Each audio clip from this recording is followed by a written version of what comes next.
Here's a short video about how you can describe items using the RLA Inventory Plus app. After all, performing an inventory is very time consuming in terms of describing items in rooms. So here we have, I've fast tracked to the part where you start your inventory. As you can see, that's nice and clear. So I'm going to tap the Start Inventory button. It will then take me into the first item in the first room, which generally speaking would be the front door in the entrance hallway. So as we can see, at the top, underneath where it says front door, we also have a handy hint. In this case, it's reminding me to report on the front and the reverse side of the door. However, if this item were to be, for instance, windows and sills, it would prompt me to check for keys present in the windows. So aside from the handy hints, which are there for the vast majority of items will have some form of handy hint if it's required. The next step, or the next section of the screen to point out, is how you actually start to describe the item. So here we have a couple of ways in which you can do that. The first, if you are working online, which in this case I am, would be to use your operating system's voice recording facility. So here's an example. UPVC double glazed. As you can see, that's used my operating system's voice recognition to describe the item. That's one way of doing things. Another alternative way is to use the drop-down menu.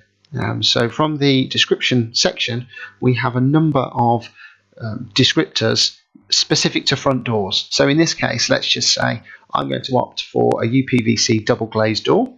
But I can then go further down the list and add some extra detail if I want to. So I might say that it's maybe got a brass handle, and then I might go a little bit further and say there's a Yale lock or a bolt.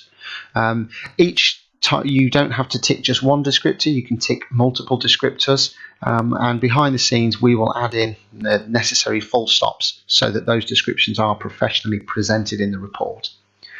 Okay, so now I'm just going to tap done there. So from here then I can then go on to add a photo by using my device's camera. I can also rate the condition and the cleanliness. Another facility that's worth mentioning as well is the clone item description feature.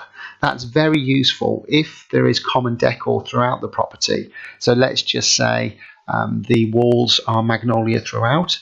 Once I describe one wall, I could then tick that box and it will take the descriptions from above and it will copy them and spread them through to all the rooms within the property.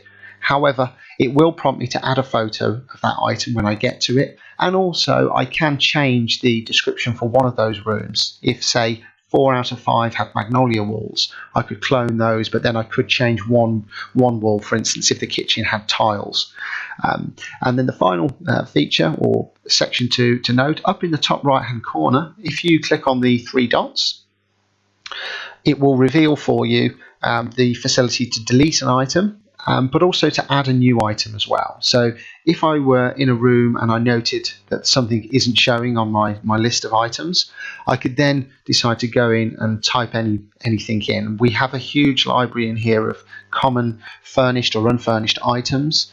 Let's just say I'm just going to go for windows and sills just to show you how that will show on the report. So there we go. Underneath it then says check for keys present. So then I hit done. I then describe that item accordingly and then tap the done button in the bottom right hand corner, and I can then go on as well one step further and choose where I order that item as well. So if I wanted it to show earlier in the report, I can drag that and drop it up just using the up and down handle on the left hand side. So there we have it. That's a quick run through on the description field.